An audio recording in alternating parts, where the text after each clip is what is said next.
Today, I'm going to be going into a deep heart to heart about one of the factors of the spiritual awakening process not many people talk about.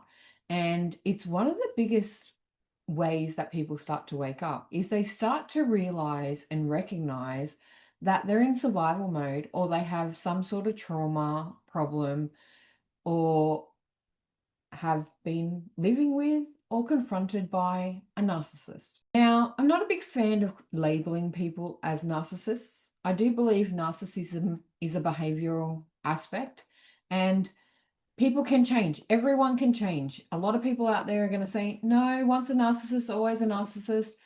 But actually, they also can go through a spiritual awakening. They can change, they can alter their behavior. It is not a disorder or a disease or something that you're always stuck with, because ultimately the only way you really realize that someone else is exhibiting narcissistic tendencies is when you start to learn from them and mimic their behavior and you become narcissistic in self. And that's how I know it can change. I lived and grew up with a narcissistic parent who unfortunately doesn't want to change. That's her choice, that's her soul, that's her journey.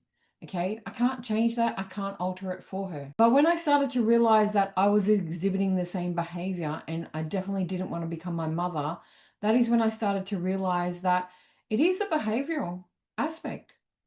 And I chose to alter it. I chose to change it. I chose to be better for me and for everything about me. And this is where the choice comes in.